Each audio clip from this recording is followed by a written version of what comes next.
Thanks for coming in and hanging out with us, man. I appreciate this. Yeah, of course. Yeah, I like to moonlight as an adult. I don't want to do it too often, but I moonlight.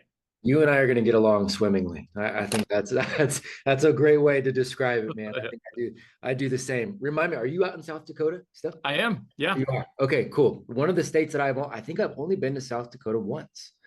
I've been to every state, pretty much every state. I think Alaska's the only one I haven't been to yet, but South Dakota, I think I've only been there one time, but it was great. It was a great Good. state. Yeah, most people know, Mount Rushmore and that side of the state, which is good, and then the other side is a lot of prairie, but it's beautiful country. Yeah, it is beautiful. There are some great areas out there, man. So that's a good place to be. Well, man, thank you. This is an honor to have you come in. We get to do this every week where we have just some of the best minds on the planet that come in with us, and we got our men and some of our men, some of our young men from all over that get to join us live. So you and I are just going to chat about you and chat about your work and the amazing things you're doing, and these guys might have some questions on the back end Q&A, and we'll just have an easy hour, man. So I love it. That sounds great. yeah, I really, really appreciate it. Now you began in South Dakota, I if I did. I Yeah, believe, right? born and raised, moved away for a little bit to a few other places, but yeah, I have been here most of my life. That was home. Okay. And so if I did my research correctly, I remember going, okay, there are some similarities from Jason's story and my story, or like just a little bit of instability, I guess is a good Mhm. word, right? And I really want to kind of dive into Jason since we do have some of our teens on here. I'd like to start maybe Jason as a young man and young teen, and kind of who was he? What did things look like there? And then we'll catch everybody up, to what you're doing and how you're using that to help so many people. Yeah, that sounds great. Cool. Yeah. Who was the 15-year-old, 16-year-old Jason? Who was that guy? Yeah, well, I can start there. I looked a little different than I look today, if you can imagine that. It was a little less khakis. I mean, I was a little edgy. I had a Yeah. hole in my jeans once, just once. I didn't always press my shirts. I Mhm. was really living on the edge. But truthfully, I mean, here's the thing, my friend.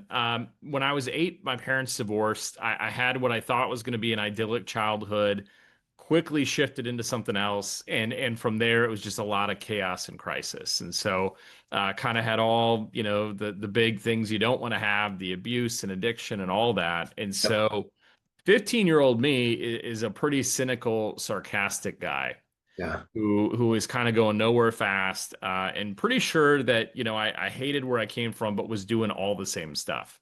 Yeah. And Yep. so 15-year-old me is an angry me, Yeah. that does not look much like me today. That obviously that was a season, that wasn't the whole system of my life, but that lasted for a number of years. Yeah, and that's so thank you for sharing that, because I like to start there because again, with some of our young men here, 15, 16, um they are in a season to, and these young men, they're so much cooler than I was at 15, 16. I was very much like you, very sarcastic, a little bit cynical. Parents had divorced, there was just the abuse, all that. So I was kind of in that same boat, man, and I like them to understand they're so far ahead and they have so much opportunity. So thank you for laying that out there. And not to just steamroll through things. Sure. No, go wherever you want. Like at what point do you realize that this past and all Mhm. the things attached to that did create that cynicism wasn't something that you're going to have to survive? It was something that you were going to actually be able to use for leverage for future strength. Did you have a moment, or was it a series of moments where that started to switch for you? Yeah, I mean, I think it was a moment where a seed was planted, but I've always prided myself on being a bit of a slow learner, Matt. So, Mhm. it's going to take a few times for me to get the hint. So I had this moment in my early 20s where I'd really sworn off the life I came from, said, I'm going to do it wildly different. And I found myself in a terrible apartment in Minneapolis, Minnesota. My car's about to be repoed. I've got all the problems I said I was not going to have. Mhm. And it just sort of occurred to me, but it's my fault now. Mhm. And that was, boy, not an easy, that was like a punch in the gut type of thought. Yeah. Is back then I sort of had somebody to easily blame, but now this is sort of on me. And so for me, that was really the start of kind of realizing, okay, well, that's good and bad. It's bad in the sense of like, oh man, it's mine to clean up, but it's good in the sense that like I can do something about it. And so that started for me that process of sort of saying, okay, well, what are you going to do then? Man, why do you think you took that ownership piece? So I hear your story, and the more I've been diving in, the more I'm like, oh man, actually feel what he's talking about there, because I remember myself same way, same thing in the 20s, and just going, dude, you did this. This is your fault. That's a more popular, I think, cultural thing now, at least in the circles we run in, of like extreme ownership and everything is your like, but that was not necessarily something that was so culturally I don't know, pushed isn't the right word, but it wasn't as culturally relevant then. Why do you think that triggered for you versus just staying within the cynicism? Like, why did you have that in there that just went, this is my fault and I can fix it then?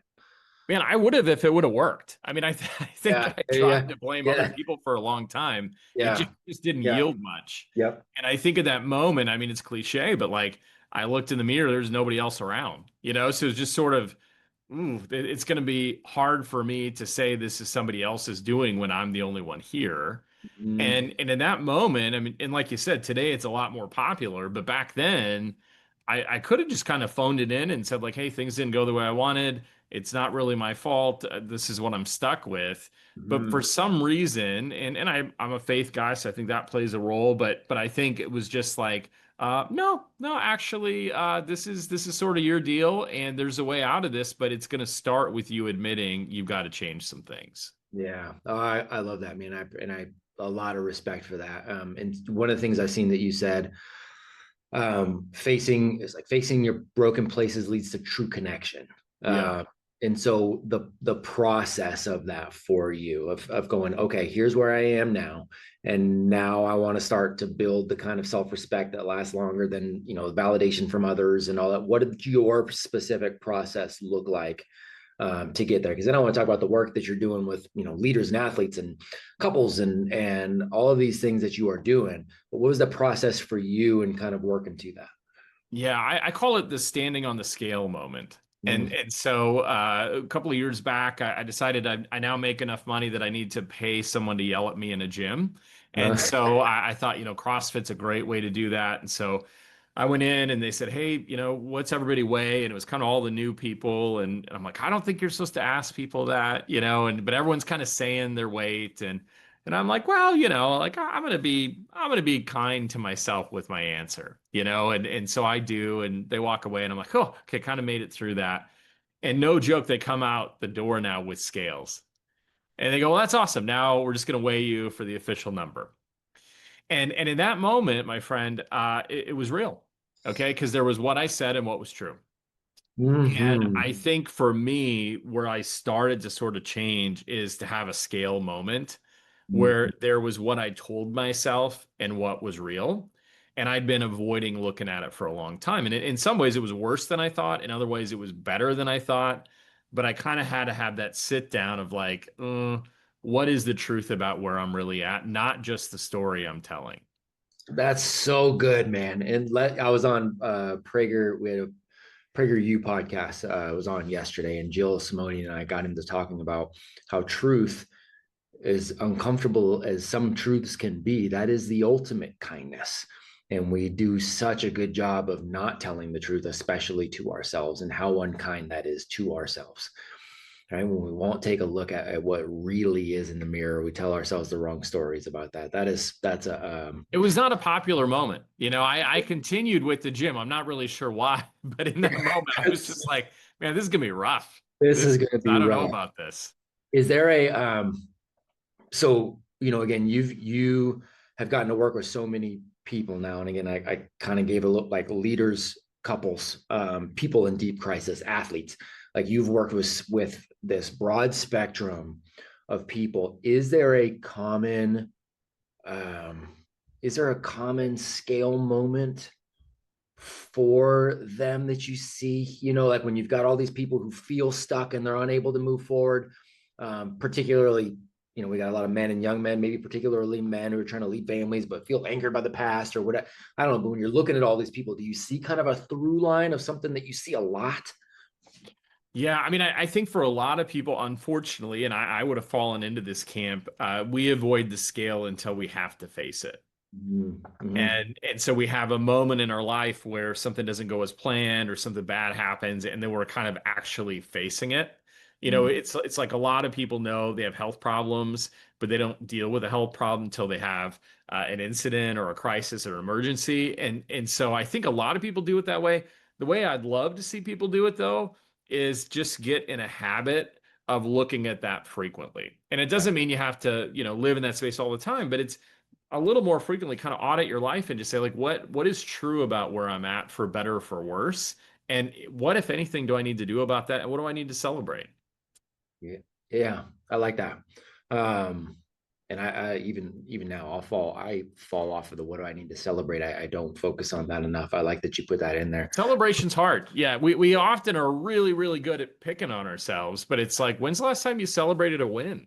Yeah, it is a harder thing. I think especially for those that see themselves as producers and creators and leaders, and it's hard to sometimes sit back and have those celebratory moments. I agree. Yeah, but it makes us bad leaders. It's like, imagine Right. working for an organization where they said, I'm going to keep challenging you to do more, and when you do, I'll say nothing except expect more. Except here's what's It's next. like, who's Yeah, signing up for that? I don't want to totally, work there. But if totally. we're not careful, we approach our life that way. You are so correct, man. Yeah, absolutely. And that's one of the biggest things. I will tell you, that's one of my biggest things for me to work on is personal, professional, both of those is just to go, okay, man, it's not always just what's next.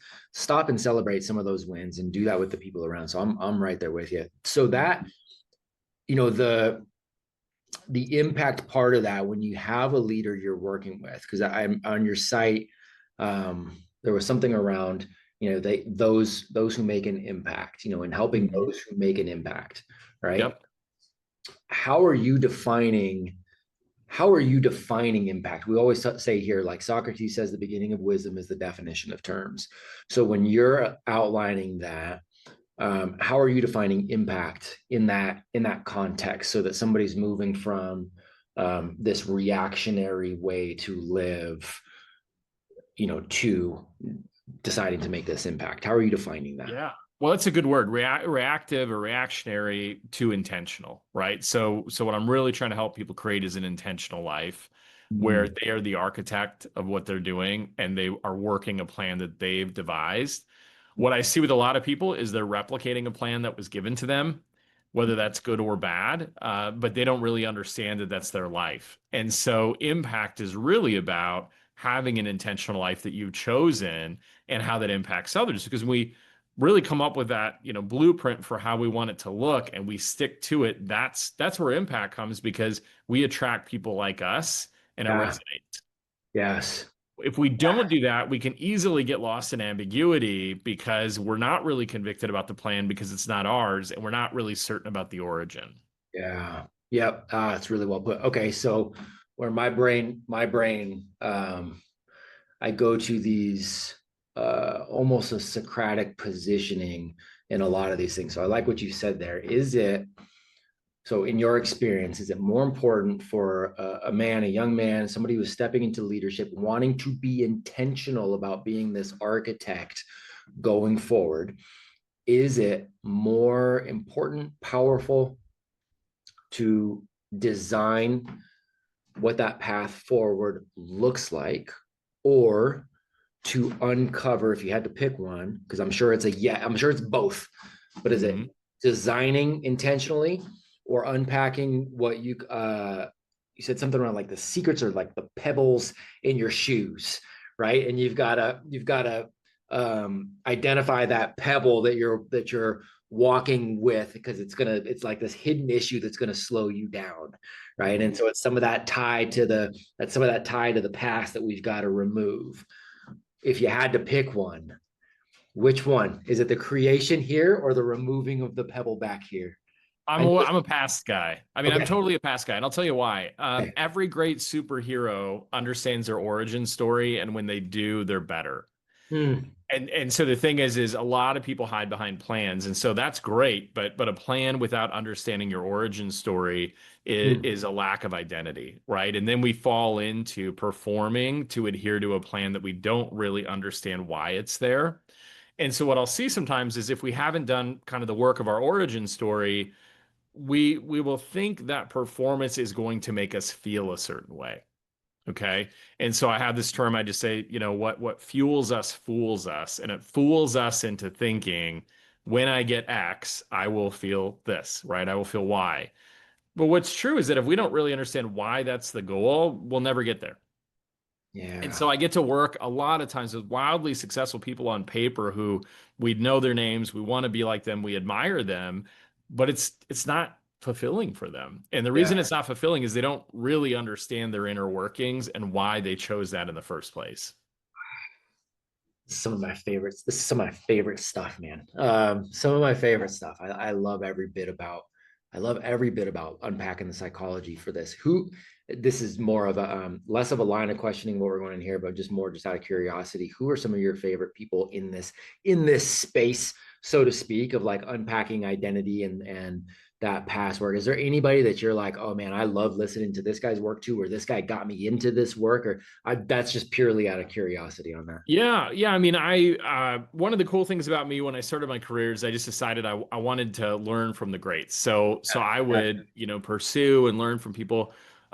People like Dan Allender have great story work. yeah, Really respect, admire that. Terry Real does a lot of great men's work around sort of what of our inner workings. yeah. I also like the Four Agreements. That book was really Sure. impactful Really for good. me.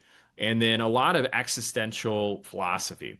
So Yeah. I'm a guy that's always kind of thinking about the end in mind. And when we do that, and that's existential stoicism, but when we think that way, it puts things in a perspective that we don't have otherwise.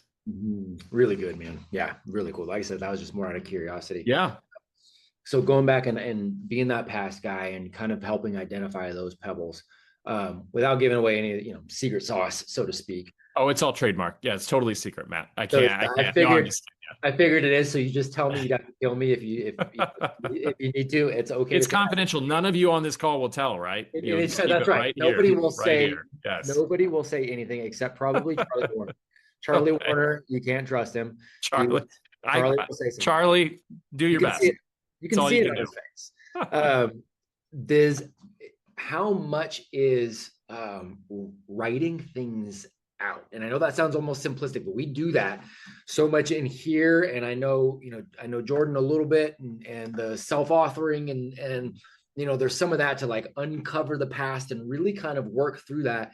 So you kind of see there are a lot of past stories, at least in my experience, that we tell ourselves. Um, but there's a lot of chaos around it. And we don't really know what we think. And so then it's like putting some of these down on paper. Now I've got this more objective point of view, and I can go, okay, well, okay, actually, here was the story. Here's this a little, okay. And then you can work on reframing it or changing it or something like that. How much of that is kind of the way you tackle that is actually getting it down on paper versus just orally? Is it a mix of both? Well, I mean, it's both, but I will say I'm probably different than most therapists in the sense that I think talking isn't necessarily the only way to get to the place you want to go, and not even always the best. Because a lot of us don't know what we think until we write it down. Yeah. And once we write it down, we have something to work with. And so I'm a guy that looks at, people and change in the realm of patterns and themes. And so when we write things down, we can start to identify patterns, themes, and stories we tell ourselves. And what happens for us psychologically is that we tend to make the stories we tell ourselves true, even if they're not, right? Mhm. And so if the story we have about our life is that as hard as we try, it never pans out and everyone works against us, guess what you're going to focus on in your life? Well, you're going to focus on the times that story was true and you're going to ignore the times it wasn't.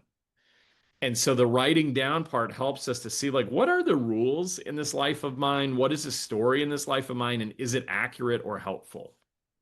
God, that's such a powerful reframe because then you're not, and I don't want to put words in your mouth or in your practice, but like you're not looking at this therapeutic approach as just help, so to speak, right? You're actually you're training for the future. You're training for leadership. There's a preparation for service or for what's next, rather than just quote unquote fixing what's broken. Yeah, because of the processing, I mean, you can process forever, right? And if you're a person who really enjoys, talking about emotions and feel like you could do that ad nauseum for the rest of your life and maybe not really get anywhere. Yeah, What I think actually moves the needle is what is the story? Does the story need to change? Or right. is it a story that was true then, but it's not true now? Or is it a story that's not even helpful that someone told me? And Yeah, so when I get people to kind of identify like what are these sort of maxims and rules and stories that we're living by, that changes their life, right? And I don't necessarily call that processing as much as like processing in action. It's actually yeah, going somewhere with it. yeah. I like that. So how does this make you?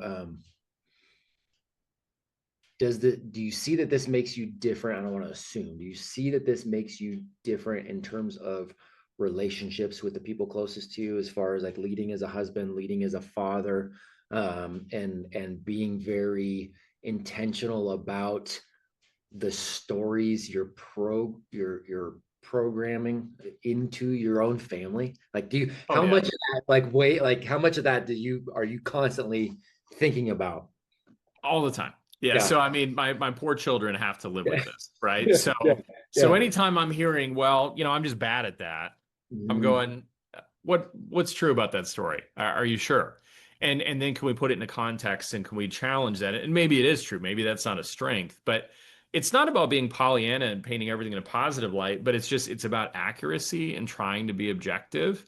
And then with that, what do we need to do next? Because our goal isn't, that we just tell ourselves a story that's always we're the hero and everything's great, but it's that we're telling the story of what's actually going on with us as opposed to everybody else's story about us. And one of Yeah. the hardest things to change is when the story we were maybe told about who we are as kids wasn't true. Yeah. The yeah. And unpacking where that story came from in the first place, whether it was an experience, whether it was a person, whether it was whatever that became our inner voice, and then how long we've held on to that story. And I remember though, I mean, I was going to say, we're probably the same age. I think I'm older. I definitely look older, but the It's moisturizer. My wife's got me on this moisturizer thing. It's doing whatever wonders, it is, man, whatever it is, I think we got to figure this out because the moisture, I don't know if the I'll put her in contact with you. She's great. Dear God, yeah, I gotta do something, man, because I'm turning 46 next month, and I'm like, I'm pretty sure my mom got the date wrong. That's okay.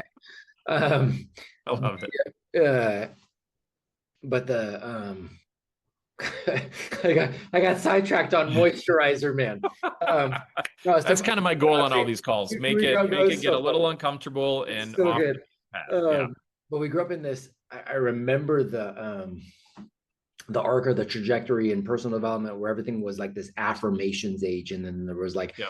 give yourself these affirmations, and it was like, man, that doesn't cool. I'm all for speaking positively. That's great. And if I'm saying something into a mirror, it doesn't matter how cool I say it or how much I shout it or how much, if I don't actually believe it, I don't feel like there's going to be this connection, right? And then you start to see the researchers like, yeah, if you're actually saying some things that internally, are like, it could make it worse. And especially for kids. And I mean, that's cursory research that I've done. I don't have any No, you're on point. Yeah, study you're to right. cite, but isn't that kind of the case, right? So that's we're not talking about that sort of affirmation. I like what you said. It's like talking about what is actually true, Hmm. right? It's that, and that's a hard thing sometimes to distinguish because we're used to operating between what I thought was true or what somebody told me was true, and then what I wish will be true, Right. right? But we're trying to operate on this is what is true, and then build from there. I know that seems a little more esoteric, but that's kind of how I'm thinking of it. No, I love that. I mean, I'm a big believer the best kind of confidence is the kind you earned. So the Mm-hmm. thing is you got to earn it, but you can only Mm-hmm. earn it if you know where you're starting. And so Mm-hmm. all the affirmations and stuff, like I love all that. That's great. If you got free time, spend it however you like. Yeah. But I think at the end of the day, the best self-confidence and self-esteem is actually something that we earn through discipline to ourselves and to our routines and our habits and our rhythms. But to do those, you have to kind of know where you're starting. It's if you go run a 5K, that's not impressive to someone who runs marathons, but it's impressive if you've never run before. And Right. so where we start makes all the difference in terms of our confidence and how we develop our sense of self. Really good, man. And gentlemen, men and young men, if you guys start having some questions, some things that pop up, I want you to start putting hands up. I can start bringing you guys in just a second. But Mr. VanRuler just said something that triggered another thought for me too. Said discipline to ourselves and talking about earning confidence. And I always put those two words together as well. Earning confidence. Um, Gary Jean Bishop came in with us and he was talking about integrity. And he was Mm, talking about the hardest part of integrity being, he says, if people want to define it with a general definition of like, doing the things you say you want to do. And he's like, that's fine. We'll go with that. And where people fail with that the most is doing the things they say they would do that they only told to themselves. mm, Where like like I, that. I Yep. like where it's like told Matt, this is who I'm going to be. This is what I'm going to do. Here's my New Year's resolution. Here's my whatever. Like this is where I'm going. And because I'm okay with disappointing myself, it'll be I'm the last person I'll have integrity with, right? Is essentially how he was framing that. And when you operate from that standpoint, you're not going to go forward and earn that confidence. So I like the way you said that discipline to ourselves. Mhm. The earning confidence piece, working with men, and then if you got young men here, is Mhm. the earning the confidence, does that look the same for Yeah. both? What does earning confidence look like? Yeah, it's doing things consistently over time and the things that we've identified. And that doesn't have to be a big thing. I mean, that's I think sometimes where we fall short is we imagine that we can only be confident if we've done a really big thing. And what's true is no, just do little things repeatedly that are beneficial to you. So I talk about this idea of the daily five. It's five things I do every single day because it helps me show up better. And this is my version. There's other versions of it, but the gist of it is if I were to tell you right now, like, hey, I'm on a hot streak, I've done it for 3 years straight. I'm confident. I've got some pride around that because I know that I've done the things, even though the things have taken me maybe 20 minutes to do, but that's a commitment I kept to myself. And so I think as men and young men, that's really the goal is like, you don't have to do the big thing every day, but you got to do a thing every day that helps you be better and do it consistently. Yeah, man. And it is such an easy, not easy, but it's a simple way to help really solidify these identity pieces. And one of the examples I've used with some of these guys before is, I'm 40, 45, 46 next month, and I've never had alcohol. And that's not a whoa, look at me. That's not a oh, shame on you if you've ever had a drink. It is I made a decision early, and there were some reasons that I made that decision. I know my origin story around why I decided that, especially as a youngster who was around it quite a bit. And was around it quite a bit as a teen. And in my 20s, I was at the number one party school in America. And I never touched it. And now there is there's not even discipline needed if somebody was like, hey man, do you want to drink? There's no discipline needed. That's just my identity. I'm almost 46 years into a streak. I haven't done a lot of things for 46 years straight. And And this is and think about how much it would take for you to break that streak. it'd be like I don't even know. I It's your can't. identity, right? By now, you've done it so much, it's who you Right. are. So we would Right. have an identity crisis if I called you tomorrow and you're like, "Oh, I'm drinking a beer, Jason." Right. That would not be an easy decision to make because you've done the right things so long. It's just who you are. That's it. And that can be applied to so many areas, and it doesn't have to be anything big. It's that consistency that you're talking about right there. And I think we I think we all get that, but I think people don't like the concept of something actually taking that long. Like we live in this world. Does that ever play into your practice or the people you work with at all, where it's like the concept of patience is just not kind of there anymore? Like we want short-term fixes. Do you have to deal with that quite a bit, or people are usually okay with shifting things and taking a little bit of time? I mean, no. It's a lot of people are very reactive in Yeah, pursuing change, and so what'll happen is, I'll get a phone call and someone will be in crisis, and they'll say, "Jason, you'll never believe what happened," and I'll meet yeah, with them and we'll talk about it, and it'll be the result of them doing the wrong thing repeatedly over time. Okay, yeah, and we'll get them out of crisis, and then they'll fall off, and I won't hear from them, and that's fine. I mean, that happens, but they'll call me 8 months later and they're breathy on the phone and they're like, you're never gonna believe it. And I'm like, well, try me. Yeah. And they're like, you know, that problem we talked about? Yeah. Here I am again. And I'm like, oh man, I called it, right? And I didn't call it because I'm any better or different. I do the same thing, but it's just because if we don't actively try to change that every day, doing it once every 6 to 8 months is never going to work. Yes, sir. God, I feel that in my Mhm. bones. In my bones. All right, let's bring in Ellis. Ellis, my man. Hey, before you even say anything, Ellis, I want to make sure you saw your email where I connected you to a man who is in that area who wants to use your business for his vehicles. So if you haven't seen it, you need to check your emails because I did an email intro to Guillermo to you.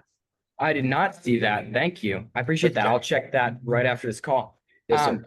But anyways, thank you, sir, for coming on this call. Really Yeah. appreciate you. Appreciate your time. So question for you. What are key ways in identifying like fake confidence in my peers versus real confidence in guys like my age, like 15 to 23, 24, like young dudes? Meaning, how do I identify if someone is actually confident? Yeah, versus they're just puffing out their chest and they're really a big baby on the inside. Great question. Yeah, people who are confident don't puff out their chest because they don't need to. So kind of the hard lesson to learn is the people who are often most confident, most successful are quiet. They're pretty reserved. Not that they can't be social people, but they don't have anything to prove. Because at the end of the day, they go back to themselves. And if they're okay with themselves, it's not so much about impressing you. Mhm. And It- so what I tell you, getting to work with, pro athletes and actors and actresses and all the people that are big deal people, the people who actually mean it are very normal people because they don't have to show up in a big way to impress people. Usually the more bold and glamorous and shiny somebody is, the more I know they don't really have it for themselves. They're trying to earn it from others. And if we try to earn our confidence from other people, we'll always fall short because no one's as invested as we are. Mhm. And so I think for you, just kind of a general rule of thumb is if somebody has to tell you how wonderful they are, probably don't have a lot of confidence. Oh, Ellis, that is such strong Good advice, question. here, sir. It is Thank such you. strong. Yeah, no, thank you. I love that answer.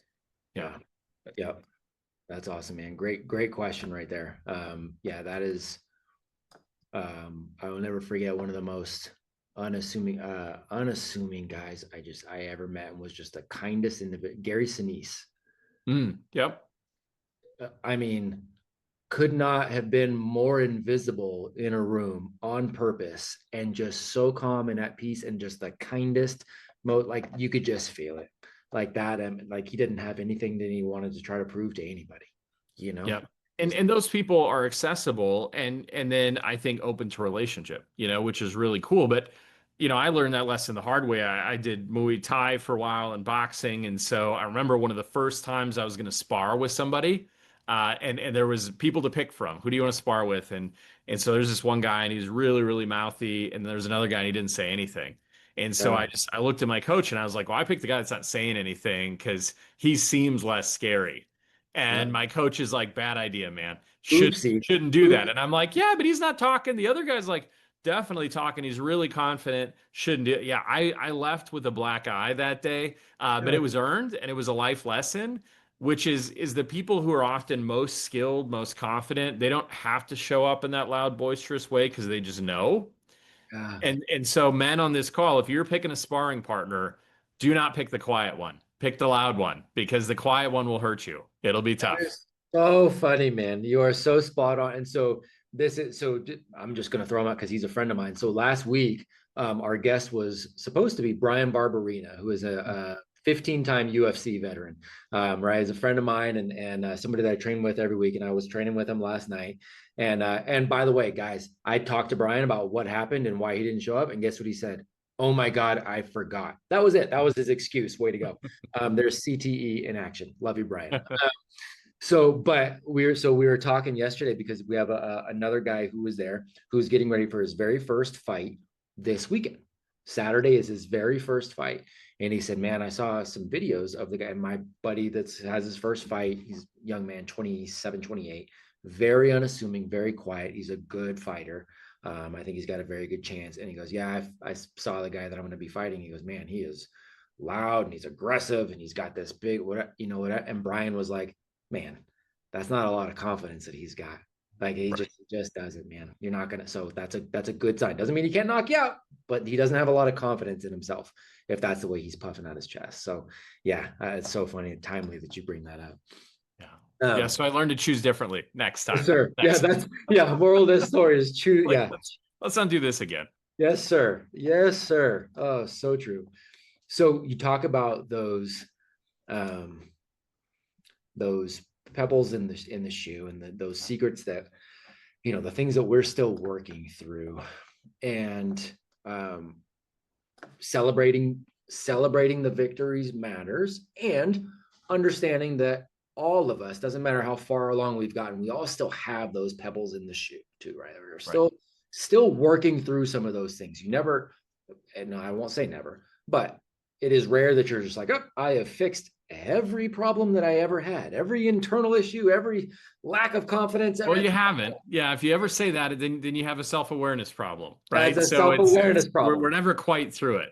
That's exactly right. So knowing that, and things do get better when you look at yourself, and again, don't disclose anything you don't want to disclose, but what, like when you look at yourself right now, are there still some of the same things that you're trying to unpack, like from early on and more childhood related? Are you, when you're working on, okay, this is what I need to unpack right now, is it more later years as a husband, as a father? Like, what do you still currently unpack for you? Yeah, that's a great question. All of the above, right? It's the father, the husband, the child. I mean, what I try to help people understand is we are who we are. And so the goal isn't to be a different person, because we can't be. We're going to be who we are, right? We're going to like what we like. We're going to dislike what we dislike. We can shift some things and make changes, but a lot of times the things we're great at will always be good at. And the things we struggle at will always be struggles. And I don't think that's a bad thing. It's just a thing to acknowledge. So, you know, for me, I think, you know, being really transparent, like I spent a lot of my life trying to compete with other people, because I thought that if I could, you know, have more followers, have more books, have more speaking engagements, somehow there was going to be an award for that made me exactly who I wanted to be, right? They would just kind of find me and they'd be like, congratulations, we don't do this often, Jason, but you win.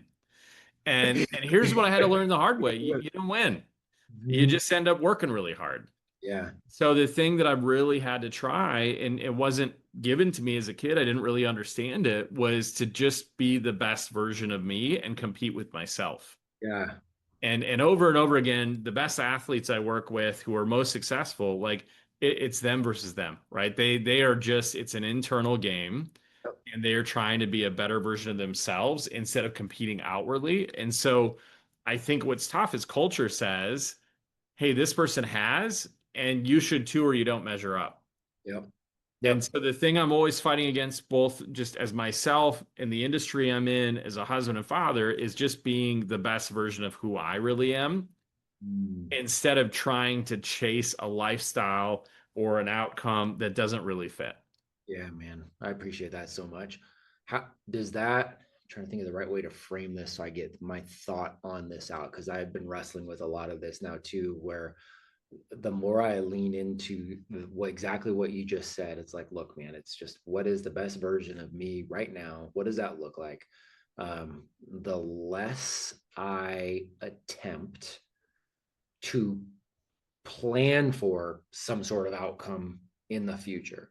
I was out in Vegas not too long ago with Hormozy's and his team, and they were saying, or Alex specifically said, I don't like to do business plans and even look at anything that's any more than 3 years out. And he goes, if you're going more than 3 years out on your business and your business plan, I'm not a fan, because the world changes, you change, different factors that you can't write. He's like, And I look at that from a personal standpoint too, and related to what you just said. If I'm focused on this, there's going to be there's going to be a lot of elements that I can't control. How far out? So all that to say, how far out do you take a look for yourself and go, hey, in the next 12 months, I want to. In the next 24 months, I want to. I'm not going to go with 36 months. I like, you know what I mean? Like, how far out do you allow yourself to go when you're in that, since you're in that mindset? Yeah, I mean, that's a great question. I think for me, it depends on the season I'm in. Yeah. So for me, I'm usually not more than a year out because I understand things change and they change quickly. The season I'm in now is I've got a new book coming out in April, and so I go, what am I really doing till April? That's if I were to make a plan, that's where the plan is going, is until then. But I think some seasons we might be able to say, if you're retired, you might be able to say, I actually can plan out the next 5 years because things are going to be pretty static.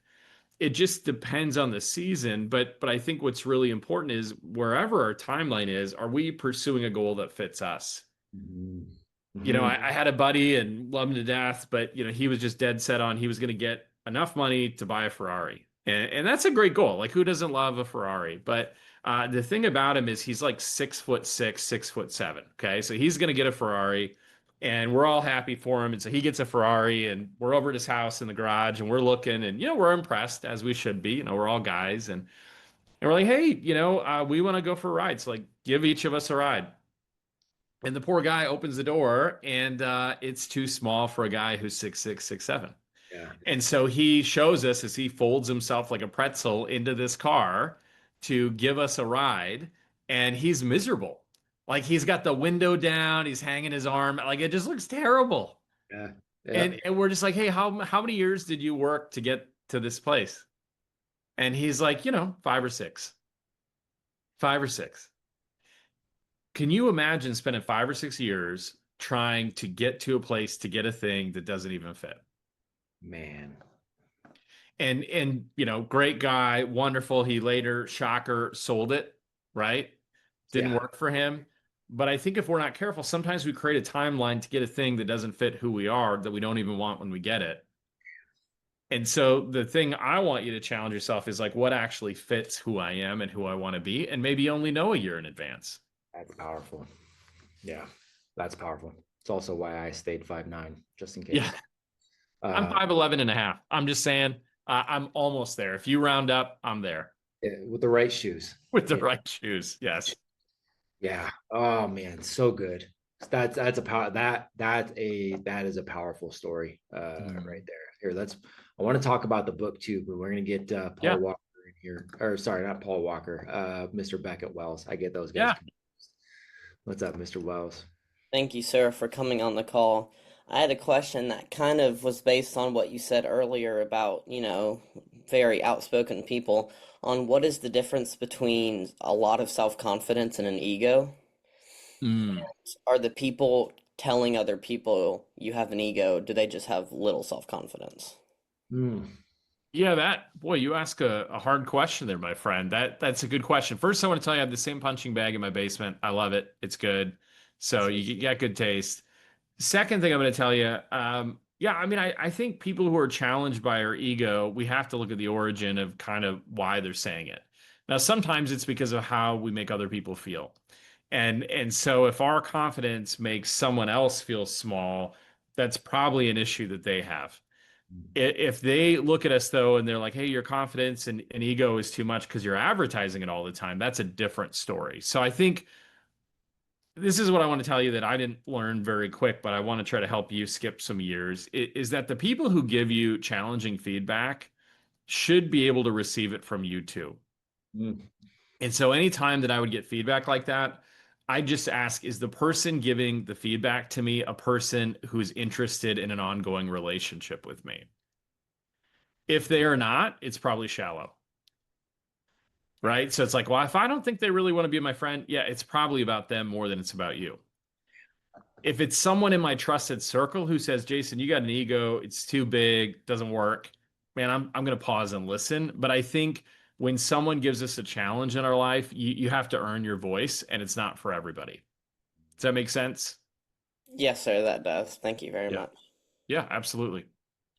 I try not to call on these young guys too much because they ask better questions than me. And those are good questions. Everyone's got good questions today. Yeah, really, really smart. So let's talk about this book. Yeah. Talk to me about the April release. Talk to me about what the focus is here. What are we doing with this one? Yeah. So first book, Get Past Your Past, talking about our origin story.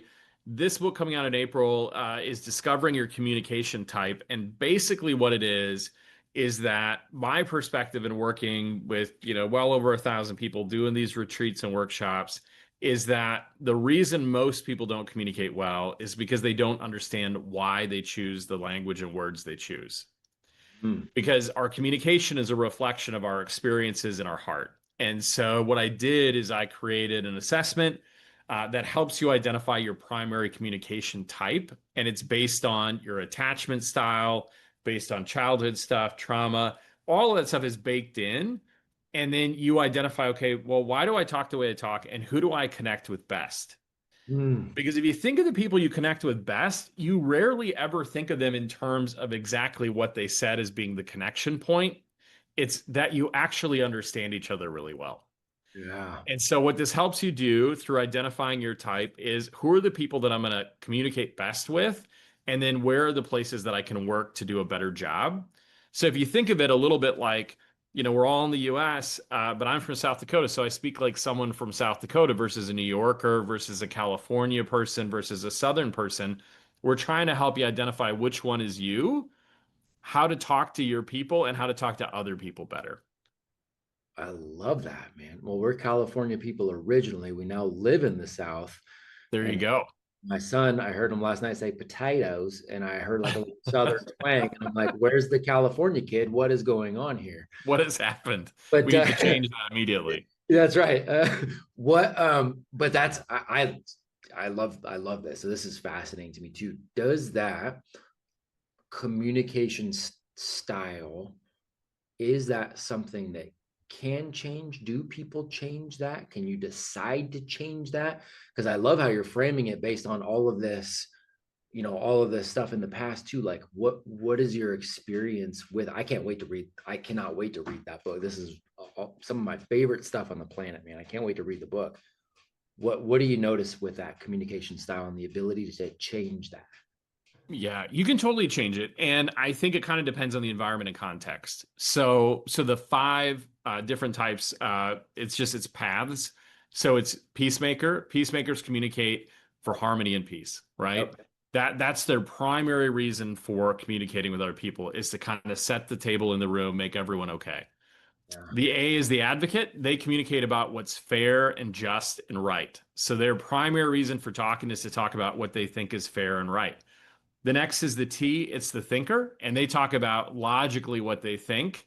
Doesn't have to be what everybody else thinks, but they speak from, this is what I think. Yeah.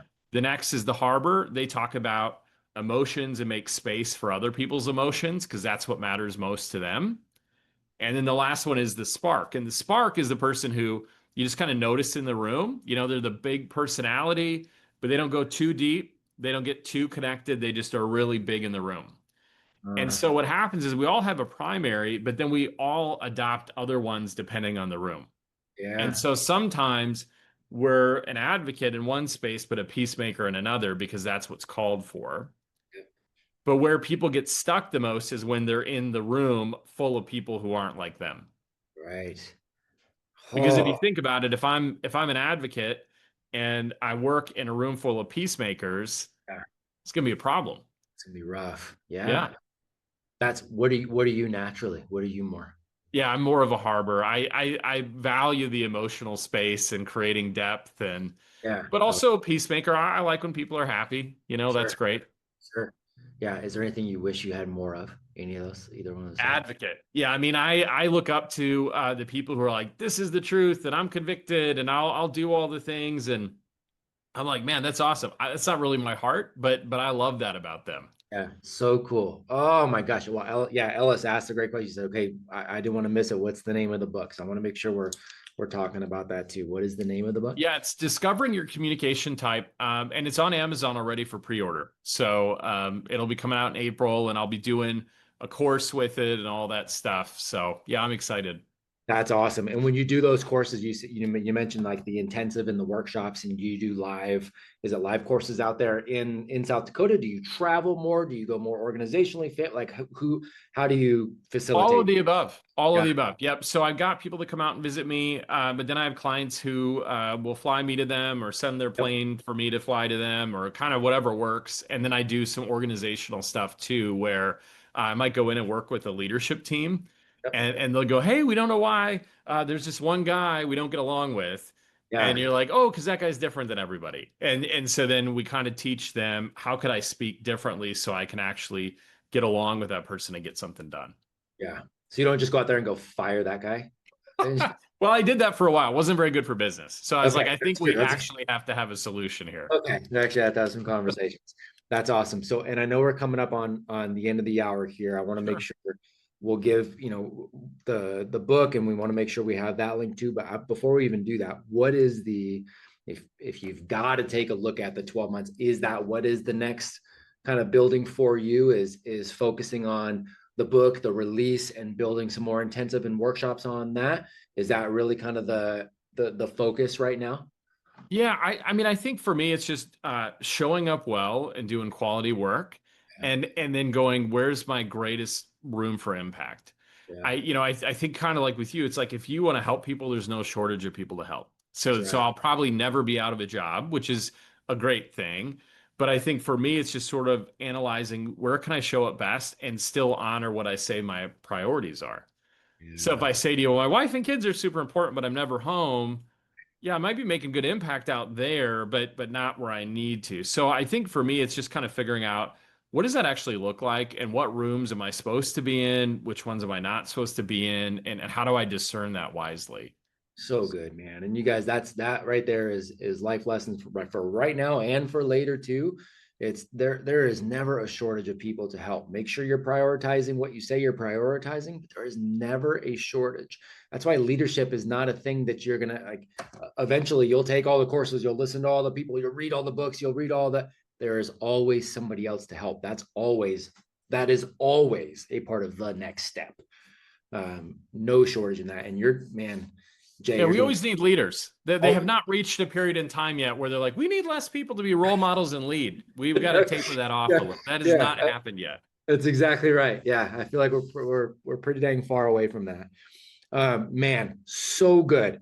Okay, so final thing on our side. Yeah. And we want to make sure we give everybody the name of the book, and where else would you like anybody to go to follow along? So what we'll do is we'll leave on that, and then I'm going to take the young men and the men through a debrief of all of this stuff too to put internally. But I want to make sure for the external listeners too, where do they go to find more Jason? Because I love what you're doing, man. Oh, thank you so much, Matt. This has been a really good conversation. If you're hearing this and you think, man, I want to see and hear from Jason every single day because I just love his voice, I don't blame you. I understand that. Lots of people do. I'm giving you a hard time, but I'm on all the socials, Jason.VanRuler. I do daily content on Instagram. And then you can also go to my website, jasonvr.com. Talks about where I'm kind of speaking next and what I'm up to. And so those would be two places. Awesome. Great places to go. And we just started following you. The organization just started following you on Instagram. Thank you. We were prepping for this. And so we started looking through your stuff. And when it says daily, you guys, like, there's daily things that are just great. Sometimes they're videos and he's speaking. Sometimes it's just a daily prompt, kind of a quote sort of deal. And you take a look and you go, ooh, okay, cool. That's something to really kind of noodle through. And I, always want to point people to where the guests are, but I want to make sure I put an emphasis on he's got really solid stuff that he's putting out there, man, and doing some great work. Jason, what a gift, man. Thank you. Thank you for your time. Thank you for this hour. Thank you for pouring into this group. But thank you for the work you're doing in general, man. Like you said, world needs as many leaders as we can get, and the work you're doing matters. I always tell these guys the best compliment that I ever got from this guy named Seth Godin, man, who said to me, you're doing work that matters and you're doing a really good job at it. And I want to extend that same compliment to you, man, truly. Wow. Well, thank you so much, Matt. And just the same thing to you. This is wonderful time, lots of impact, and all of you on the call, man, you're light years ahead of where I was. So I'm in admiration and respect of each of you trying to do the right thing and be better now. So keep walking that path. You're going to be great. But thanks so much for the time. That's awesome, man. Thank you so much. I'll bring these guys through a debrief. I'll reach out to you probably this weekend too and follow up, and we can keep the conversation rolling. So Okay. Thanks so much, Matt. Take care, guys. thank you, Thank you, Jason. sir. Thank you, sir. All right. Thank Thank you. you.